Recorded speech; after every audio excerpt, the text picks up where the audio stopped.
All right, now our first comedian is a regular here, a very funny guy, a Jew from New York. Give it up for Jeff Simon!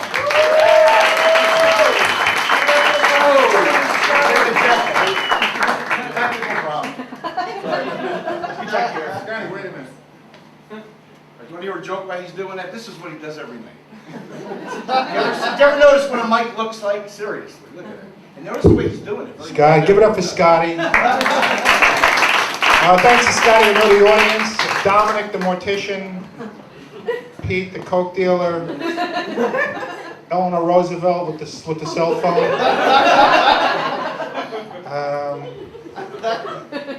Thanks a lot. I'm a Jew from New York, like Scotty said. I'm not religious. The last time I was in a synagogue was 20 years ago. I went to my neighbor's psychotic daughter's bar mitzvah.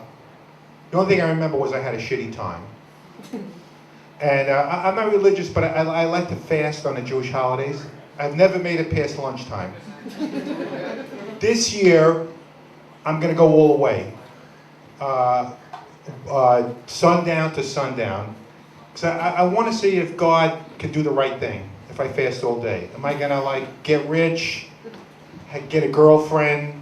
Are the Knicks going to win an NBA championship? Going to try it out. Everybody says Jews are smart. Everybody thinks I'm smart because I'm a Jew. You know, I was talking to somebody about the economy, and I repeated something I heard on CNN, and this guy is hanging on every word, like I'm Alan Greenspan. I wanted to tell this guy to jump off the Brooklyn Bridge just to see if this moron would do it, you know? And well, Jews are rich except me. I'm the only Jew that's not rich. I've had plenty of opportunities. I should have invested in bowling alleys in the late 50s. I blew that. And but I've had a lot of businesses. I've owned gas stations and drugstores. And I made a lot of money. All I have to show, I have nothing to show for it. I have nothing to show for it. You know what? The reason is, I'm not a 24/7 Jew. I'm a 9-7-5 Jew. I could only work at making money at 9 to 7, 5 days a week. I can't do it 24/7. But I just go paycheck to paycheck. That's all I do.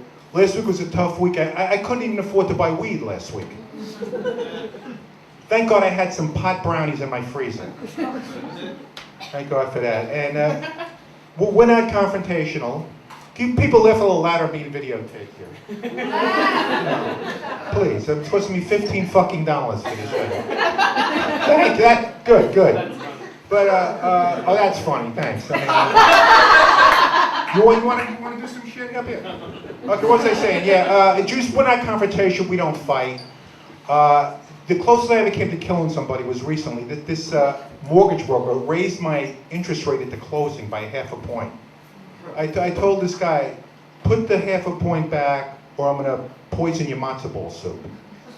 And the guy goes, I swear on my firstborn son's head, I had nothing to do with it. I said, put the rate back, or you and your son are going to disappear. And he did. He put it back. But I married the best deal I ever made was marrying a shiksa. Everybody know what a shiksa is?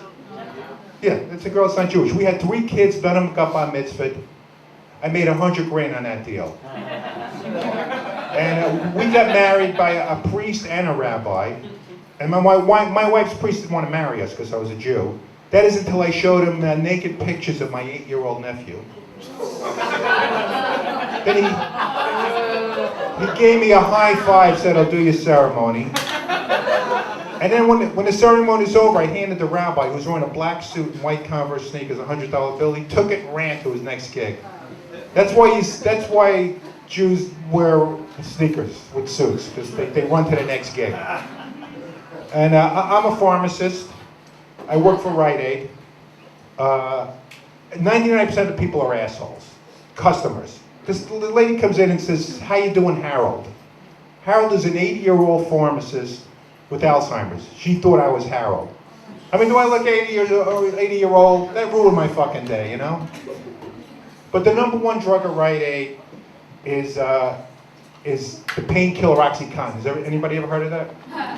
Yeah, OxyContin. So it's a pill form of heroin. People come in all day long with phony scripts, but I can't fill too many of them because the DEA will give me a fine or take away my license. So I gotta like pick and choose the ones I want to fill. So the people got to show me that they're in pain, even though I know they're using it to getting high. So I make them audition for me. It's like an audition, you know. So this old guy comes in walking with a cane. He says, "I can't take it anymore. I got terminal cancer. I just want to die." You know. So I didn't fill the script. I said, "Listen, you were very confident, but you're the third person this week with terminal cancer. You know, I said, come back in 6 months, work on your material, you know?" But then this guy comes in on crutches, his foot bandaged. He says, "I'm in excruciating pain. I just dropped a 500-pound safe on my foot." I said, I feel this good. The guy was great. I said, "You're funny, confident. The material was great." He said, "Have a seat. I'll have your drugs in in 10 minutes. I'll have your OxyContin." You know, he was good, you know. But like I say, these customers are unbelievable. The dumbest lady ever walks in with a Ziploc bag filled with white powder. She wants to know what it is. I told her it was Sweet and Low. I offered her $400 for it. How could she not take $400 for a bag of Sweet and Low, you know? And then this lady comes in, she wants to know what, she brings in 2 pills she found in her son's jacket pocket. She wants to know what, 9-year-old, she wants to know what they are. I said, they're OxyContin. Imagine why have kids if your 9-year-old is going to be on OxyContin, right? Right? I mean, my kids didn't become drug addicts until they were 13 or 14. And I always told my kids, if you're going to buy drugs on the street, let me match the price. And then this lady calls up, she wants to know if she can have a glass of wine with dinner. I said, what do you take? And she goes, OxyContin. I said, lady, you're better off at heroin at this point. What are you doing here? Couldn't believe it. And then every gay guy in Manhattan was in Rite Aid yesterday. We had a sale on Bounty paper towels. 15 rolls for $7.99. I mean, can you believe that shit? I mean, I know you guys have active sex lives, but how many rolls do you need to clean up your mess, you know? It's unbelievable. I'll just go, I got one more thing. Let's see, this guy comes in, he says he has rectal itch, you know? And he says, what's the best thing for rectal itch? So I go like this. And he goes, what's that? I go, it's your finger, it's the best thing, you know? And then he goes, he gives me a real, if it looks to kill, I'd be dead. So I said to him, he says, all right, aisle 6, hydrocortisone. So he says, will you take me there? I said, I don't see good. He says, no, I don't walk people to the aisle. Anyway, so this guy is the mystery shopper. You believe this? My boss gives me a 0. My boss comes in the next day to fire me. He brings in an Indian woman with the name badge, Bindu, registered pharmacist. He's there to take me out, to fire me. I said, there's no way I'm leaving here. There's no way I'm being fired because some guy didn't have a sense of humor, you know? So I said, you and tell Bindu to get out of here. So he's giving me one more chance for the mystery shit. Yeah, I gotta get a 65. Thank you very much. I'm gonna give it back to Scotty. All right, let's hear it. Come on, you can do better than that. Personal honor. That's great.